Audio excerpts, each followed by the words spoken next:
आजादी पाने को है। कहानी आजादी से कुछ समय पहले की। पिछले एपिसोड में आपने सुना कि क्यों गांधी जी बंटवारे की आजादी को आजादी नहीं मान रहे थे और किस तरह लॉर्ड माउंटबेटन ने अपने दोस्त पालनपुर के नवाब की पत्नी को हाइनेस की पदवी दिलाने के आखिरी दस्तावेजों पर दस्तखत किए और ये भी जाना कि 14 अगस्त की रात को किस तरह लोगों का जनसमूह अपनी पहली आजादी को मनाने के लिए तैयार थे।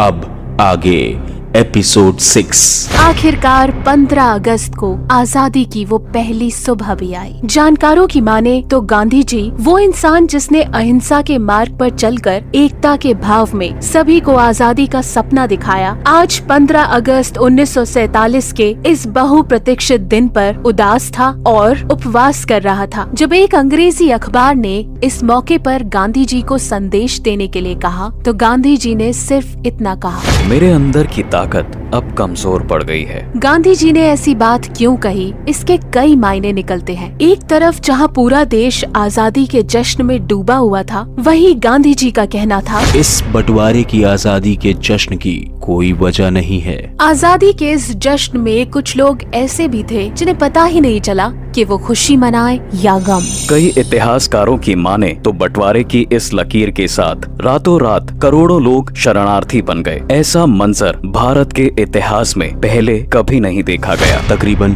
20 लाख लोग एक ऐसे सफर पर निकल पड़े थे जिनके दिलों में चाह तो थी आजादी की, लेकिन सिर्फ उन्हें ही पता था कि उन्हें इस आजादी की क्या कीमत चुकानी पड़ी है। विंस्टन चर्चिल आखिरी वक्त तक भारत को आजाद करने के पक्ष में नहीं थे। उनकी भविष्यवाणी थी कि अगर ब्रिटिशर्स भारत की कमान छोड़ देंगे तो भारत देश पूरी तरह से बिखर जाएगा। लेकिन हमारे भारत देश का गणतंत्र फल फूल रहा है। चर्चिल की उस भविष्यवाणी को लगातार झुठला रहा है। अब सुनते हैं बनारस हिंदू यूनिवर्सिटी से प्रोफेसर ए गंगाधरन को। नमस्कार, मैं professor A Gangadharan history department में बनारस हिंदू यूनिवर्सिटी में कार्यरत हूँ और इसी एपिसोड के माध्यम से आज हम लोग सुनते हैं इंडिपेंडेंस के कुछ समय के पहले जो जो घटनाएं घटित हुई हैं। गांधी जी अपने पूरे जीवन में हिंदू मुसलमान यूनिटी के लिए काम किया था, लेकिन 1947 में आपस में लड़कर और बंटवारा करने में लगे, जिससे गांधी का दिल काफी दुखित था और जिसके कारण से गांधी जी कुछ नहीं कर पाया। और दूसरी तरीका में अगर आप देखते हैं, विंस्टन चर्चिल जो ब्रिटेन का प्राइम मिनिस्टर थे, वो भारत के बारे में बहुत कुछ नेगेटिव भविष्यवाणी दिया था, लेकिन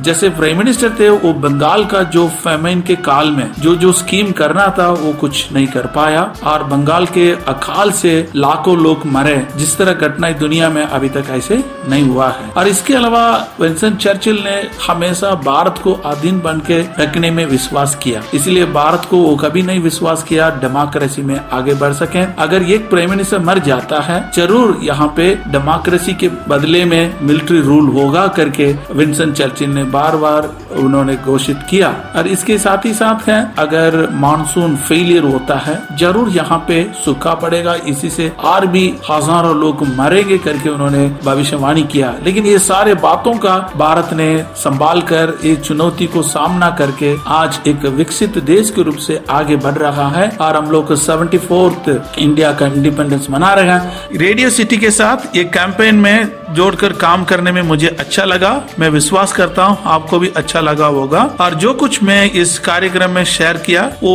बेस्ट ऑफ माई नॉलेज से आधारित है और सारे तथ्यों के अनुसार मैं शेयर किया हूँ और आप सबको इस साल का स्वतंत्रता दिवस का शुभकामनाएं देता हूँ। आजादी पाने को है कहानी आजादी से कुछ समय पहले की, सिर्फ रेडियो सिटी पर। Radio city.